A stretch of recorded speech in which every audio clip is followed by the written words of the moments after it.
Good morning, everyone, and welcome to Celebrating What Unites Us. This is a cooking demo series and a collaboration among Age Friendly Boston, Friends of the Armenian Heritage Park on the Greenway, and Oldways. Here at Oldways, we are a food and nutrition nonprofit helping people live healthier, happier lives, and we're honored to be a part of the series and to welcome Chef Kathy Sidell today to teach us all about seafood. Before we get started, I'll remind you that this demo is being recorded and you can watch it again or share it by searching for Oldways on YouTube or visiting oldwayspt.org. You will also receive a copy of today's recipe in your email shortly after the demo. Thank you all so much for being here. I'm going to turn things over to Andrea Burns of Age Friendly Boston. Good morning, everyone. Thank you so much, Hannah. And I hope everyone is doing very well on this early spring day in March. We're very, very pleased to have Kathy Sidell with us today to teach us about seafood, cooking seafood, one of my favorite things to cook. And I'm just really happy about this series and so thrilled that we've been able to keep this going for almost a year now. So thank you to Oldways, thank you to Armenian Heritage Park on the Greenway, and we look forward to being able to be together very shortly. And I hope everyone has a wonderful class and a wonderful day, and I will see you soon. Over to you, Chef Sidell. Thank you, Andrea and Hannah. I'm thrilled to be here. I made a video of a summer shrimp scampi, which I love to cook, and you're about to watch that. So I will take all your questions on the other side. Enjoy. Great, just one moment, we'll get the video started.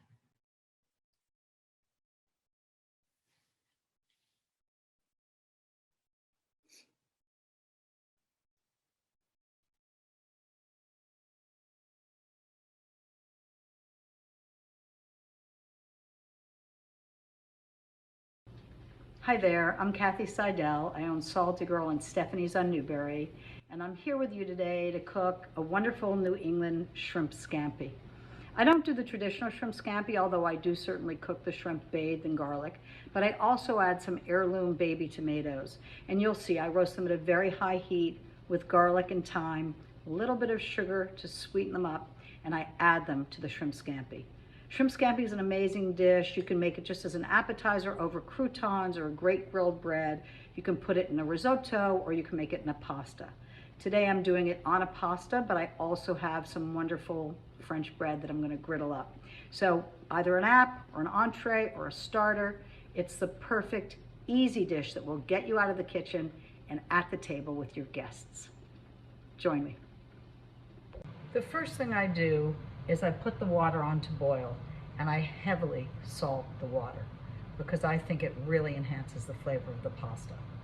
Very first thing I do, it takes a while to boil the water. I buy my shrimp in a 5-pound frozen block, which I either defrost in the sink during the day for a couple of hours and then leave it in the fridge to further defrost it, or leave it in the fridge overnight and then they're defrosted. And I like larger shrimp, so typically, I'll do like U10s, U8s. These look like U10s to me, but I'm gonna put them on the scale I'm gonna zero it out with my bowl just to see exactly how many are in a pound. But I think if I had to bet, they're probably 10 or 11 to a pound. So I take them, I weigh them, and then I will clean them. I will take all the shells off, probably leave the tail on because I like the red and the way it looks and that you can hold on to the end of the shrimp and it eats better. And I would say, let's see, we are very close to, that's the 10th. This is the 11th to a pound, and 12, 13, 14. I think 7 a person makes a great meal. So I'm now gonna clean them, take the shells off, and take the vein out. So now I am going to deshell and devein the shrimp to get it ready for the scampi. And I just start by pulling off the little legs. They come off very easily. And then I wrap my thumb underneath the shell. And as you can see, the shell comes off very easily as well. And then, as I said, I'm going to keep the tail on because I like the brightness of the red when it cooks. And I take my little paring knife and I make a very slight incision in the back, and I grab the intestinal tract. A lot of people don't do this, but I think it makes for a cleaner shrimp. So here I go. Gonna do the rest.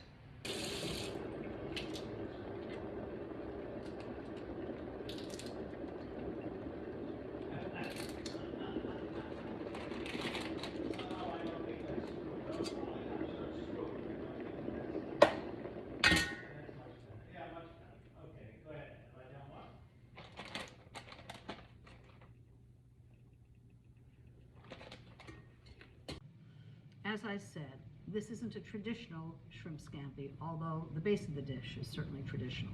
But I get mini heirloom tomatoes and I get garlic, and I add a little sugar because you never know whether the tomatoes are really going to be sweet enough. Not a ton, but just enough to coat them and give them some caramelization.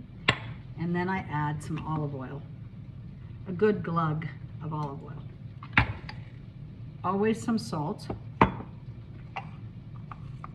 Always some salt, Maldon salt preferably, and then I put some thyme in. I love the way the thyme perfumes tomatoes, just fantastic. And then I just put it in a baking dish. The oven's preheating to 400, and I'll probably let these go. We'll take a look at them in about a half an hour or so.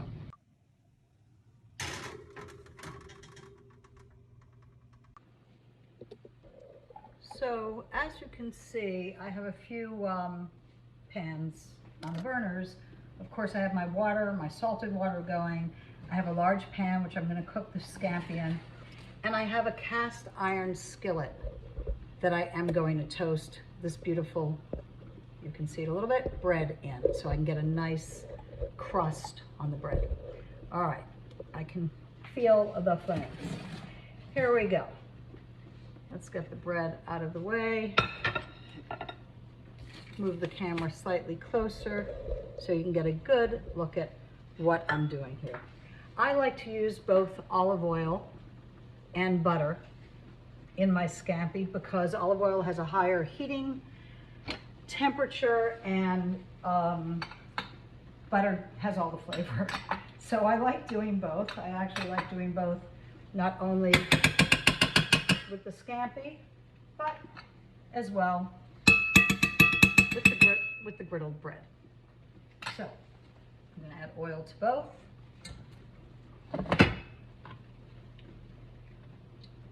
The big key here is not to overcook your garlic. That's the most important thing.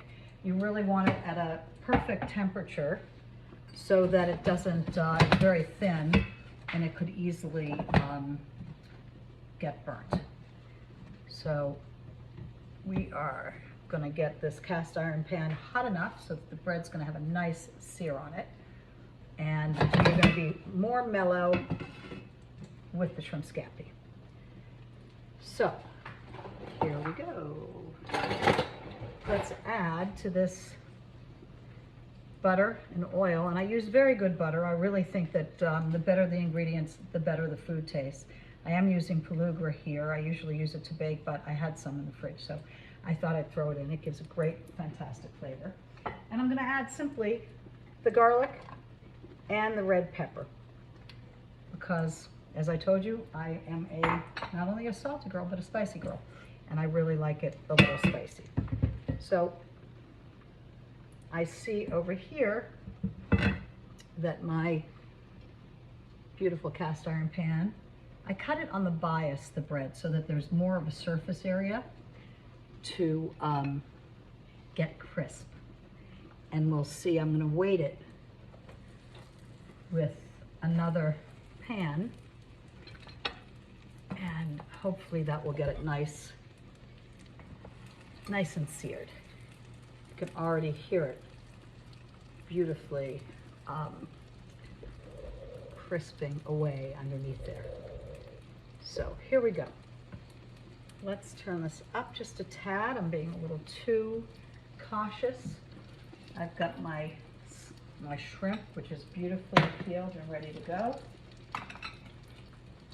a little bit more butter to this. And what I do is I actually add, at the end you'll see, a little touch of Dolan vermouth. People use Pernod, people use all sorts of things. A little bit of alcohol. The alcohol rubs off, of course. Oh, it's already looking so good, this bread. Yes, fantastic. Let's add a little bit more butter and flip it already to the other side. Let's see.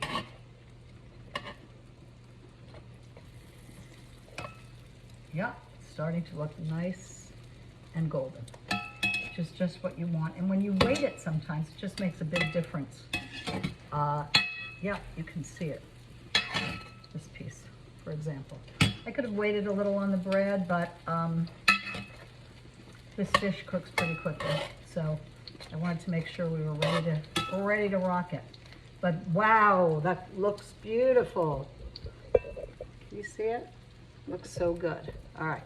And my garlic is starting to do its thing. I want to make sure it just gets to translucent. Okay, let's put this guy over here and shut that off. So here we are, back in the scampi zone. I'm going to let that just get a little more translucent. I feel like it's not quite there yet.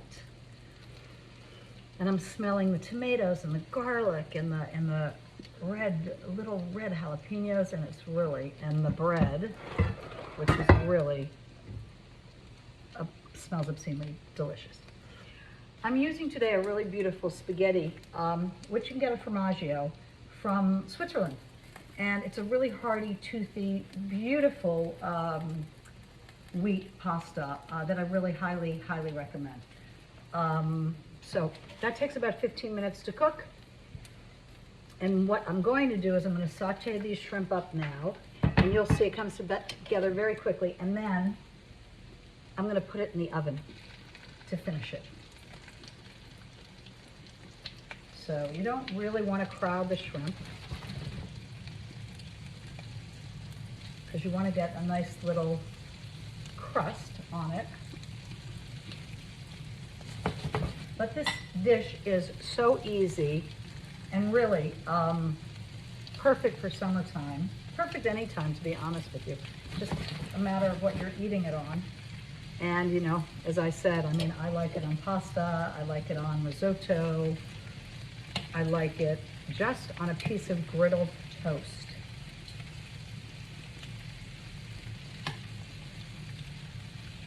So cooking relatively quickly here, and I think I want to, yes, I'm gonna, there we go, that looks beautiful, perfect. So I think you have a fairly good view of that. Let's take a look in the oven. It's maybe there yet, and they are not. Oh, I am going to put the pasta in. 15-minute clock, someone. Please. Let's see. All right.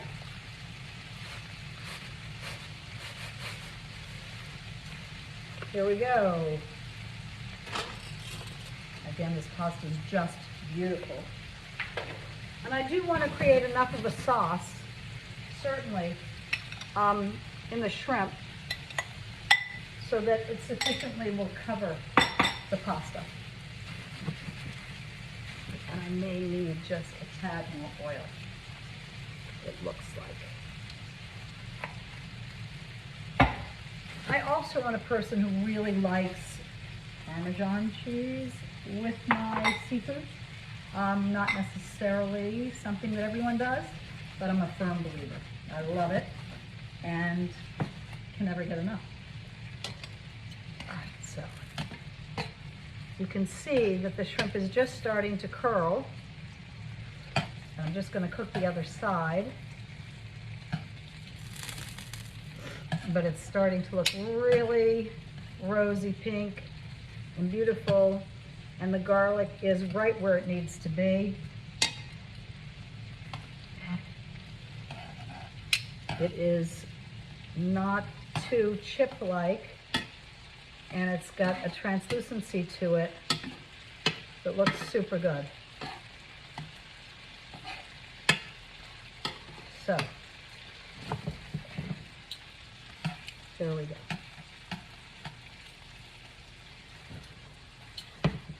This is really my all-time favorite dish.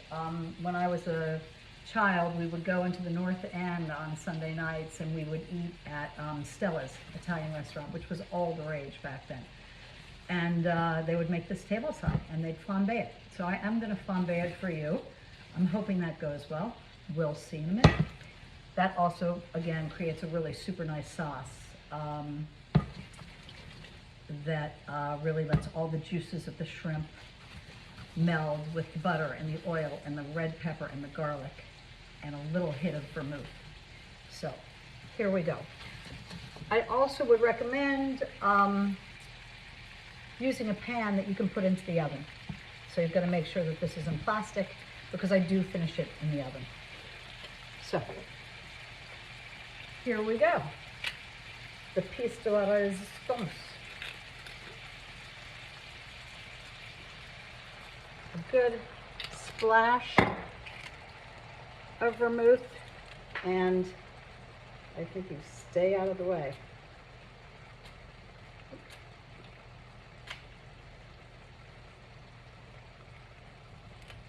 I don't know whether you can see that, but it is burning.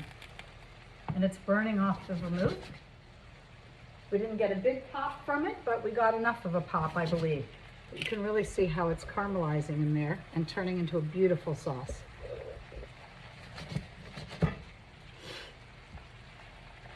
All right, I'm going to tuck this. I mean, they look very close to done, to be honest with you. I just want the sauce to come together a little bit. And let's check on the pasta. All right, this is feeling good. This is feeling very good. All right, I'll be back in a second when I check my tomatoes.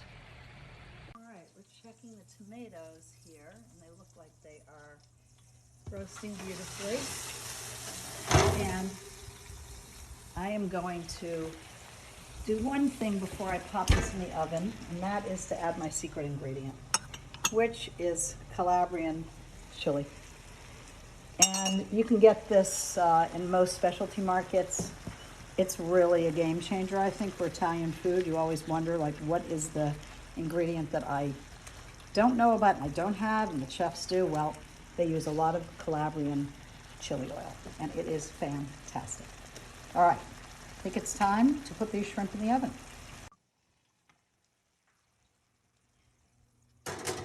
In alongside it goes, and we'll give that a little bit and get the spaghetti ready. It's time for the shrimp to come out. And the tomatoes. Oh yeah, the shrimp is looking just beautiful, and the shrimp juices release themselves beautifully. Yes, excellent. There'll be plenty of sauce for the pasta.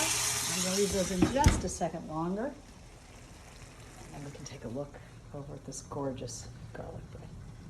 Yeah, a weight makes a big difference.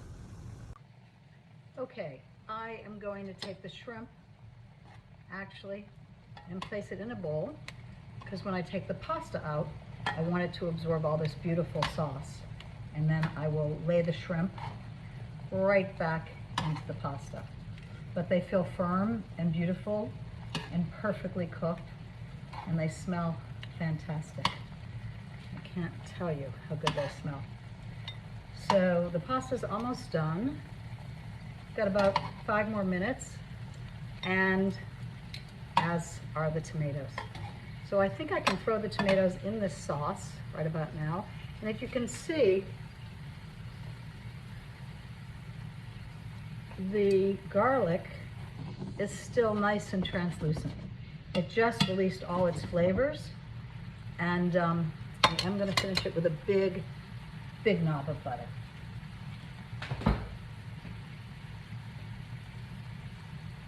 Let's see, where did you go? Here it is. Let's put a big heaping knob of butter in here because you can never have too much butter, as we know. Finish it. Make sure that you do not touch the hot handle.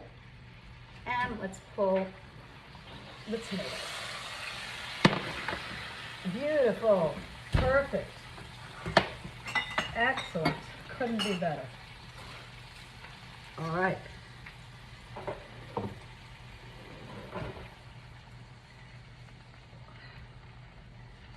Okay, smells so good. I'm gonna test the pasta because I have a sneaking suspicion that we're ready. Yeah, it certainly feels it. Let's test it. Yep, it's looking very al dente, which I personally like. But one way to find out. Still a little too al dente. I'm going to finish the dish with a little salt, a little pepper, a little lemon when I get it back in. In fact, you know what? I'm going to do a squeeze of lemon right now to the sauce because a little acid is perfect to cut the fat. Excellent. Okay, here we go.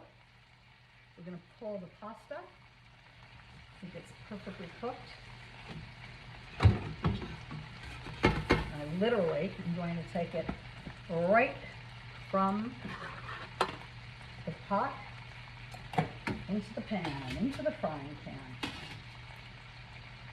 It's just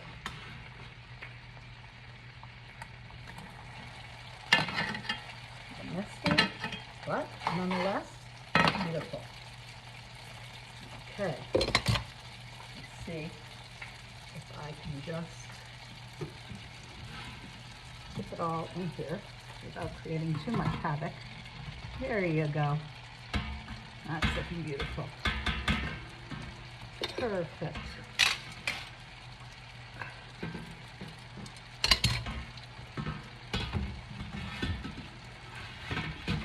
All right. Push this back. We have the pasta now. With the pasta soaking up all that gorgeous garlic and butter and the little red pepper flakes, and it smells so divine. And then I'm going to add these gorgeous tomatoes and the juice from the tomatoes and the garlic.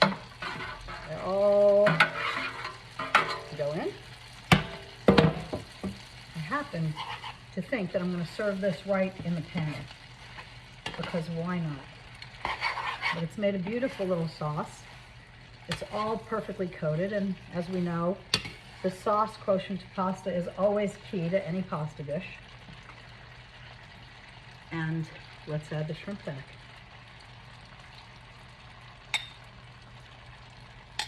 That is, I think, quintessential kind of anytime dish, to be honest with you. I am going to add a little salt because even though there's a brininess that comes from the shrimp, I think you always need a little hit of Maldon salt. I'm going to do a hit of white pepper, just a hint.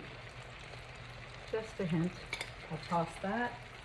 And of course, I'm going to do a shower of Parmesan cheese. And there you go.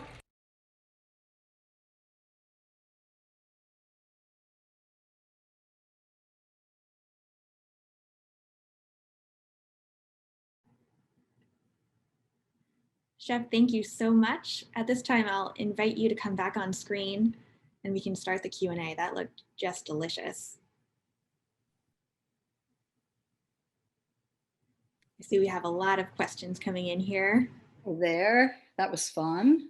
That was great to watch. Thank you so much. Thank you for the editing, my one-handed cameraman over here. That was great. That's a lot to do at once with filming. It's a lot to do at once.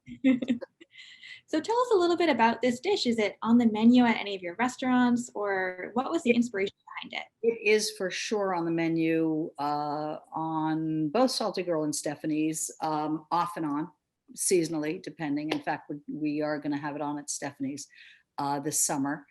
But I just felt that the shrimp could use a little tomato, and particularly summertime. These beautiful little heirloom tomatoes are irresistible. I like a lot of garlic. So putting garlic, and I like roasted garlic with raw garlic, and then cooked garlic. So, if you can do it 3 different ways, that's great. This is both roasted because I've roasted in the oven with the tomatoes, and also, as you saw, sauteed.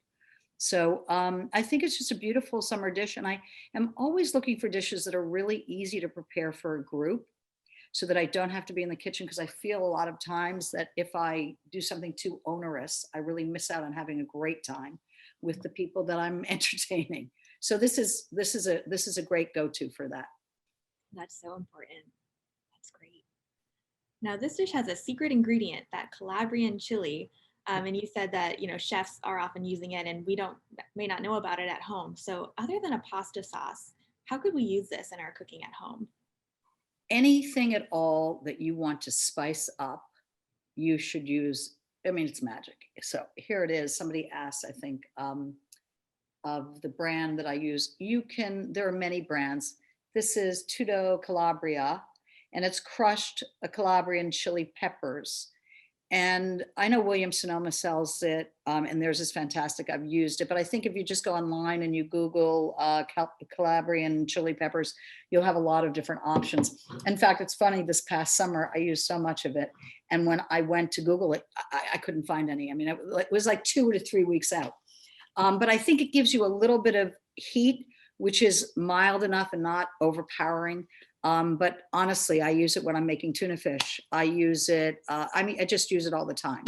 I use it on hummus and in hummus. I use it really in mostly anything that I want a little bit of heat. I even sometimes throw it into guacamole.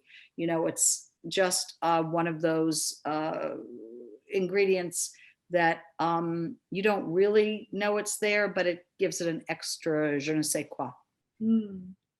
That's always a good thing to have in your repertoire. It is a little secret. Yeah. We have a question about the type of olive oil that you use. Do you have a preference? I do. Listen, as I think I said in the video, it's really important to cook with great ingredients. And the best quality you can get, and certainly wonderfully local sourced veggies and whatever you can get locally is also just fabulous, but it makes a very big difference at the end of the day to the dish. However, I use this olive oil from Nice, Nicole Alzeria, and I buy it at Formaggio, which is where you notice I bought my pasta, because they really do have the best pantry items in the city. There's just no question about that. And it's really my go-to place. I love it there. So I kind of buy this in, like 4 of them at a time, because I go through a lot of olive oil. But the olive oil is also very important because you really do taste it in whatever it is you're cooking and then finishing with. So it's important to have a great quality one. And if you don't want to, cook with it, or, you can finish with an olive oil, a really fine olive oil, if you don't want to actually, run through a lot of it. So. And this might be tough to describe, but what is it about that olive oil that you like in the flavor, or what is it like? It has a very satin finish, and it feels there's not too intensive flavor, but intense enough. So I'd say, how many olive oils really have a very mild, almost nondescript flavor. This isn't overbearing. There are also, first press olive oils that really taste like you're eating an olive. But I think this is a beautiful little balance. It's got a very, as I said, satiny finish and a beautiful, mellow but pronounced flavor. That sounds great. Yeah. We have a few questions about shrimp. So first, Can you recommend when people are buying that frozen shrimp, what should they look for? Is there a type that you recommend? I really do it by size because, as I said, I really think that the larger shrimp are more impressive. And, unless you're buying bay shrimp fresh, which is also fabulous, I just prefer to cook with the larger shrimp. So a U8, which is 8 to a pound, or a U10 is really what I look for. There are so many brands out there. And I saw that somebody made a note that I think at Costco or somewhere that they have a lot of great shrimp. I think the quality is typically very good all the way around. I really never bought frozen shrimp that doesn't taste great. So I think you're fairly safe to go with any brand. Yeah, that's good to know. And someone's wondering, they had heard in the past, someone says that you always have to devein the shrimp, but you said that might not be the case. Well, it's not the case because some shrimp come very, very clean and there is no sand in the track. So when you open it up, you can see that it's a white vein. So most people, I mean, if you happen to get shrimp that comes with no sand in it, then there's no need to devein it. But these had a good track of sand. Got it. Anyway, I would do it anyway because I just like a cleaner shrimp. They look beautiful when they're in that pan. They come out. Thank you. Yeah. So speaking of buying seafood and sourcing it, you have a restaurant in Boston, for those who don't know, called Saltie Girl. And on the menu, it says you practice mindful sourcing and sustainable seafood. Yes. So can you tell us what you mean by sustainable seafood and why that's important to you? Well, I think we are mindful about not serving fish that has a limited population. And so we're very careful to make sure that, we are serving and cooking seafood that is plentiful. And we have, the best sources available to us, and actually seafood from around the world. And we fly it in from Japan, and we also get it locally. We get uni from Santa Barbara. So we're particularly, I would say, we're particularly snobby about the kind of seafood that we serve, and we're also, concerned about the fishing population and what's happening in our waters and our oceans. And so we want to be mindful, really mindful of that. We don't want to be a contributor. We want to, solve the problem, not be part of the problem. Right. Now, seafood can be sort of a tricky thing for a home cook. If you're not used to making it, it's a little intimidating with the preparation and the freshness. So for someone who might be new to making their own seafood dish at home, other than this wonderful scampi, what are some good places to start? Either types of seafood or dishes that are I think it's easier than it looks, to be honest with you. And I think the big thing about seafood is you can't overcook it. I mean, you've got to be very careful about the cooking time, because if you overcook it, it doesn't taste good anymore. So I think it's very important to watch the clock. That being said, the nice thing about seafood is, and it doesn't matter whether it's a halibut or a swordfish or a salmon or bay scallops, I think you have to source the freshest possible, and your nose will tell you everything. Yep. So right away when you smell it, if it's fresh and if it's clean, and buy it and cook it. Don't leave it in your refrigerator. Mm-hmm. And be mindful about the temperature. I mean, you really probably want to pull it out of the oven slightly undercooked because it continues to cook. And I know people that don't eat sushi and raw fish are a little fearful of that. But just a couple minutes prior to cooking time, and you let it rest a minute or two, and it will come up to temp. And you can tell very easily whether a piece of fish is cooked properly and all the way through. So it's much easier than it looks, and it's so beautiful and simple. And I'm a believer that less is more. If you have beautiful ingredients, there's no reason to, have 20 ingredients on the plate. Just a beautiful fresh piece of fish or seafood and great olive oil and a little Calabrian chili pepper. Looks amazing. And speaking of good ingredients and using the good ingredients, someone's wondering what you mean by good butter. Is that fat content or? Yes, it is fat content. You know, I mean, there's all sorts of butter on the market. Some butter that, you know, is cut with water. And so I think, you know, Pelugra, I don't know what percentage, I'm just thinking what percentage butter fat is Pelugra. French butters tend to be, French and Irish butters, which are readily available to us, tend to be a lot higher butter content than, say, Land of Lake. And although I certainly cook with Land of Lake, you can taste the difference.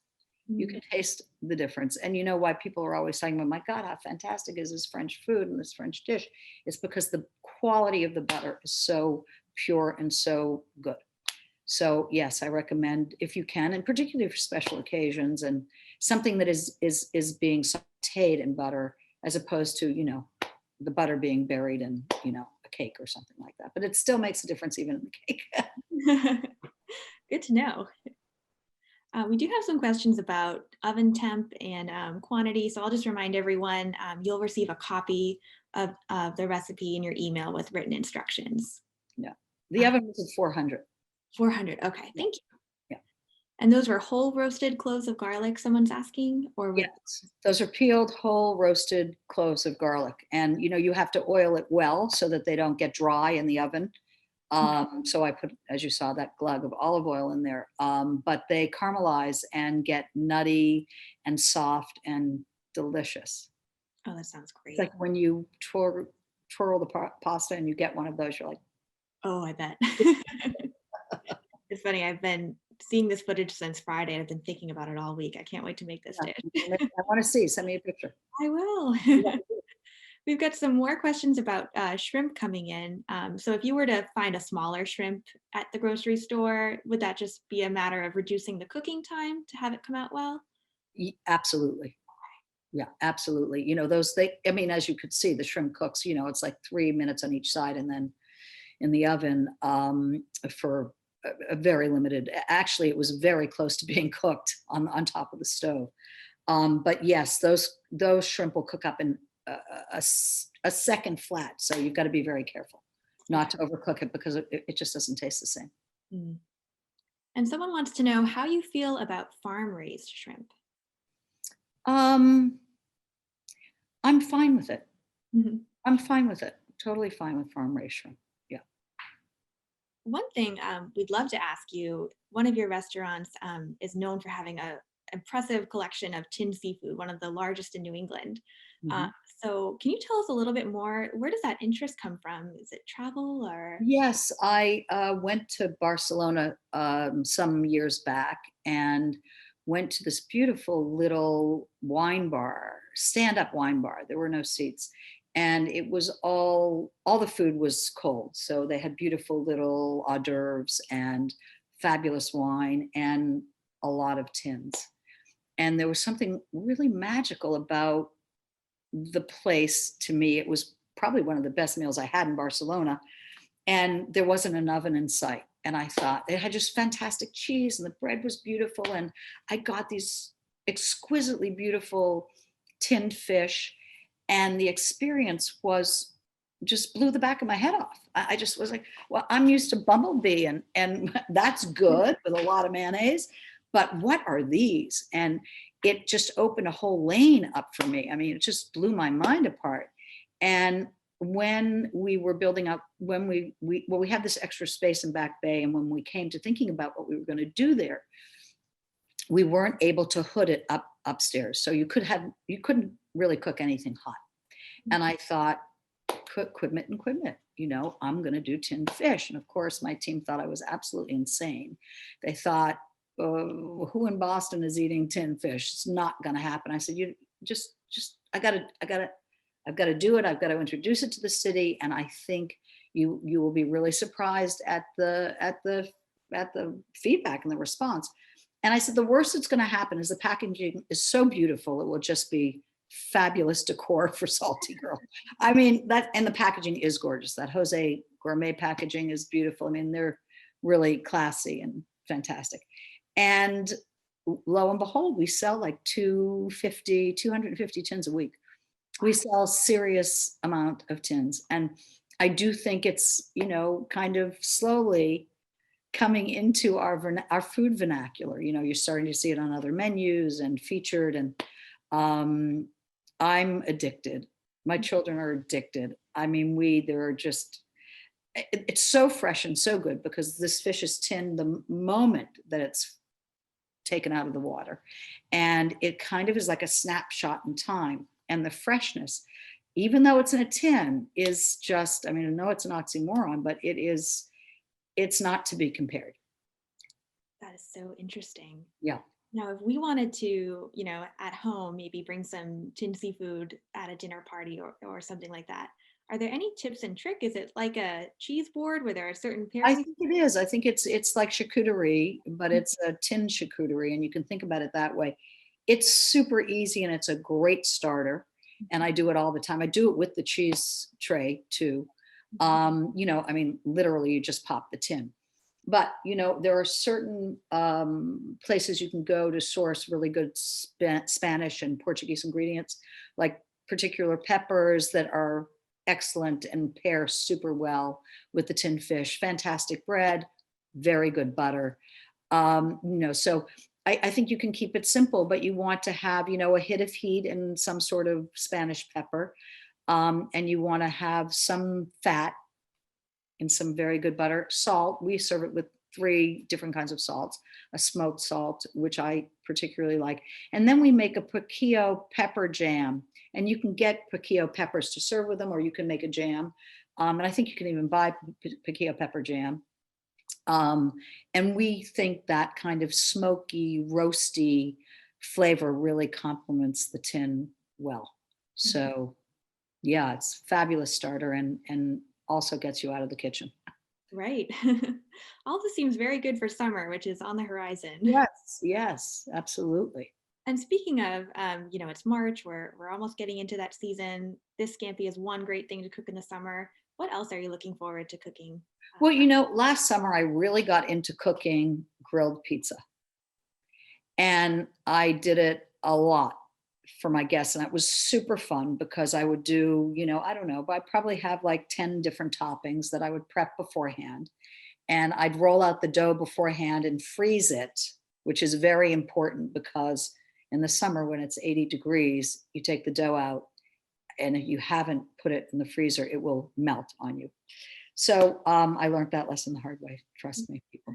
So you roll it out ahead of time, put it on the back of a cookie sheet, freeze it, and get all your ingredients ready, and everyone can make their own pizza. I got addicted to this lobster and corn and roasted garlic pizza with a little Calabrian chili oil this summer. And I got so addicted to it that we started to do pizza at Saltie Girl. So in the old Saltie Girl, we are now doing seafood pizzas, and they are so good. They're so fantastic and so unexpected because I think, we think about like a 6 meat pizza or with sausage and cheese or broccoli and chicken. And this is a really cool and delicious twist. So it's there at the old Saltie Girl, and this summer we'll have outside seating there, and everyone can come and try it. It's quite good. That lobster corn pizza is excellent. Sounds like summer on a pizza. Yeah, exactly. I mean, I do a lot on the grill in the summer, obviously, like we all do. I did a lot of ribs over the summer, spatchcock chicken, taking out the back of the chicken and splaying it and marinating it, and anything from, chimichurri to Italian dressing if you want, and then throwing it on the grill. It's super easy. And I did a lot of that in different iterations. I mean, my cooking is really all over the map. I did, a lot of legs of lamb on the grill that were really superb, with, a variety of mezza, which I really like to do. I mean, I love to have a lot of that stuff kind of pre-done. So again, that I can actually have a good time with my guests. And then maybe whether it's the leg of lamb or something may need some attention, or the heart of the meal, like the entree. But I typically like to eat in a grazing fashion. I really like to have, and I do a lot of, French, I'll roast a beautiful chicken with 40 cloves of garlic, But, first I'll have a lot of wonderful little salads, like a celery root remoulade and a marinated mushroom and just an endive and avocado. I'll have a smattering of great little salads that I can pre-prepare, dress at the last minute, and then pull the center piece out and voila, I'm with my guests. So That's a great strategy. It's that the social time. question I could go on and on about, so I'll stop there. Oh, it's great. I heard everyone saying, oh, I want the recipe for that and that. All sounds delicious. So for those who don't know, you have a background in film. You've also written a memoir. You work in an own restaurant. So it's very creative. What are your inspirations and how do you kind of maintain creativity? Because it can kind of be a habit. Well, I think a lot of it just comes out of what my deep interests are, and they haven't waned for many, many years. So my children live in Los Angeles, so clearly I passed that gene on to them, my love of film, and they're both in the movie business.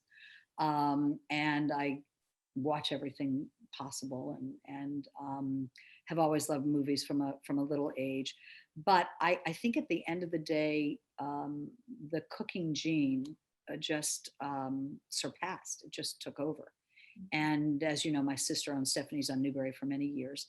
And so I would watch her as I was off, shooting a movie or making a TV commercial. And I just have always been in love with the business. And I knew at some point that I was going to do it. If I could do both, that would be great. But what you find is that film is very project oriented and restaurants never end.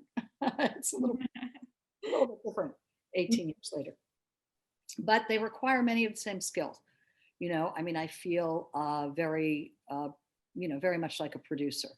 I'm somebody that really oversees everything, from the creative, from the food. Certainly, I'm very hands-on when it comes to menus and recipeing and all of that. For sure.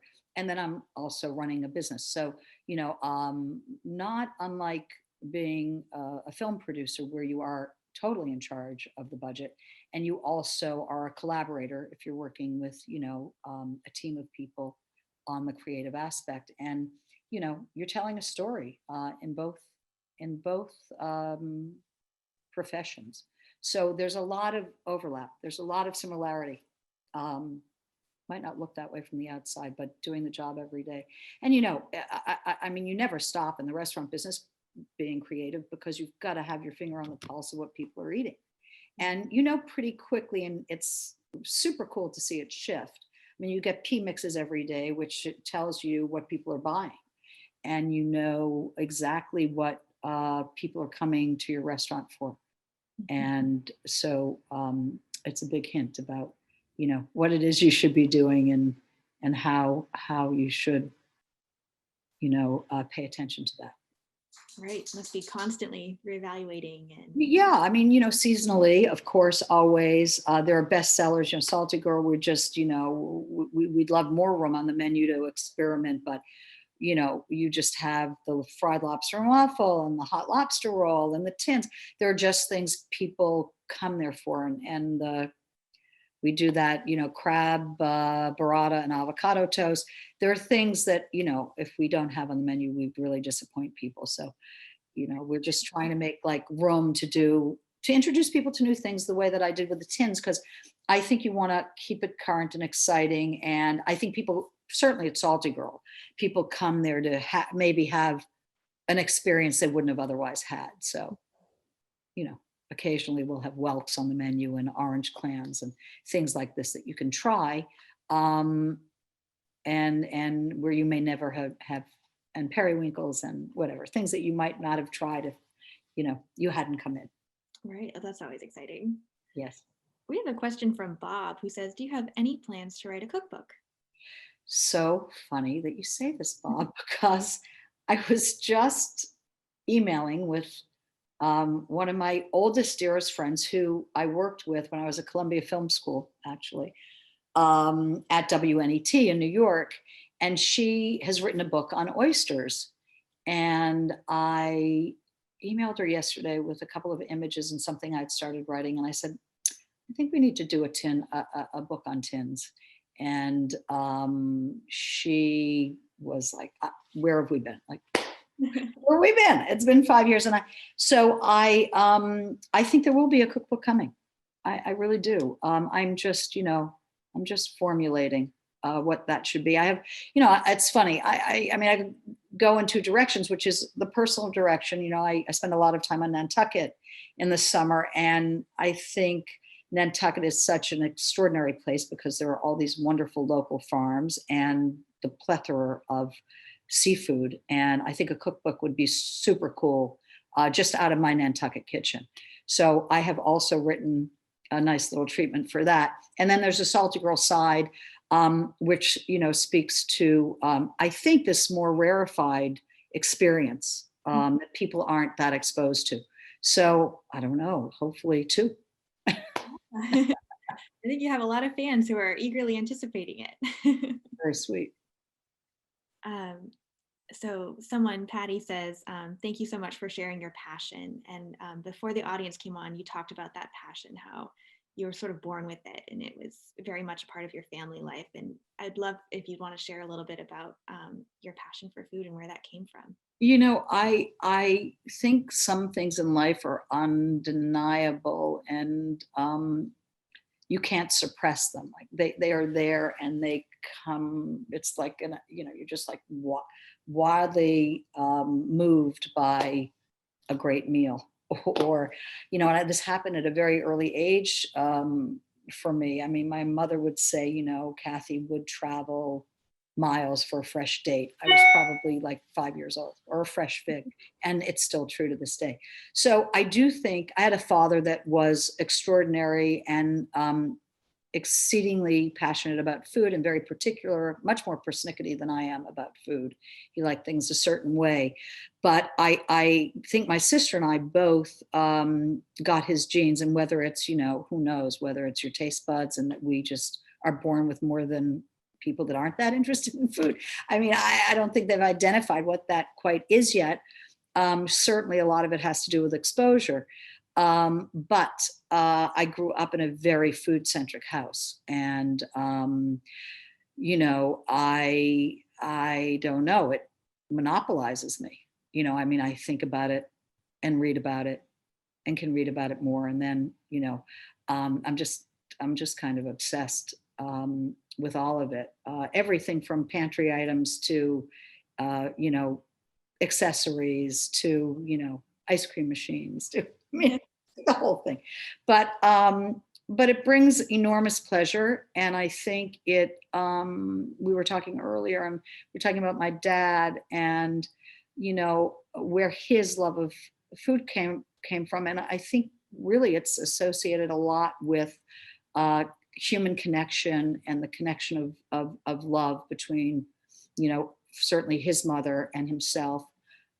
She was a great cook, and I think she adored him and he adored her. And I think that bond was very powerful. And maybe that's why he was so persnickety about the way he wanted to eat. Maybe it was reflective of how she ate. I don't know. I never asked him that question. But I think it was a big connector for my sister and myself with my dad, to be honest. And it kept us tethered together after my parents got divorced. I mean, my sister went and worked for him, and he lit up around food. So we knew that we'd get his attention if we went into the food business ultimately. So I don't know, maybe it has to do with some, love and being loved. So important. Yeah, everything. It's everything. It's everything. I'll put you on the spot with one last question. If you could plan one seafood dinner to share with those that you love, what's next on the menu? One seafood dinner. Okay. Not this last summer because we were in lockdown, but the summer before, I took my children to the south of Italy. And I had one of the best meals I've ever had in my life. And in fact, Stanley Tucci on his first show goes to the Scoglio, which is where we went 2 times while we were there, because the first night was literally a seafood bonanza, but perfectly cooked, gorgeous pasta, and beautiful whole roasted fish, and They grow all the vegetables there. It's in a small town called Narano, and it's right near Positano. And it's just a magical place. It's right on the water, and literally it feels like the seafood comes up off the sea and into your plate. They have baby fried squid. They have uni pasta. They make, again, I say they do whole beautiful fish for a group. That was one of the more extraordinary seafood experiences at a restaurant that I've had. And so I'd probably try to duplicate it. Oh, that sounds magical. I'd probably try to duplicate it. Yeah. Well, Chef, thank you so much for joining us today. At this time, I'll invite Barbara. She's having a few internet issues, but I know she'd love to thank you as well. Of course. Are you there, Barbara? I am certainly here, and I am going in and out, but so I've asked Andrea to extend her thanks to you. But before I leave you, thank you, my dear. You are sheer joy and inspiration for us. And Sweet. as I wrote in a note, we all look forward to lunch and dinners at Saltie Girl and Stephanie's, and I hope I'm not going in and out. So Andrea, please continue to extend our thanks. Thank you so much. We'll look forward to seeing you at Saltie Girl and Stephanie's. Ping me and let me know when you're coming. I can't hear Andrea. Sounds wonderful. Sounds wonderful. I think we all might be having trouble with our connections. Looking forward to seeing Thank you. you so much for the opportunity. Thank you. Fun. I love meeting you all, and I hope everybody enjoyed. We're not going to let you go very far. Okay, I'm coming back. Yay. No problem. Yay. My pleasure. Yay. Anytime. Enjoy. And our very best for the holidays to you and your family. Thank you very, very much. Yeah, Appreciate it. enjoy. Okay, take good care. Love to all. See you at the park. Okay. Oh, how wonderful that will be. Bye, everybody. Thank you. Exactly.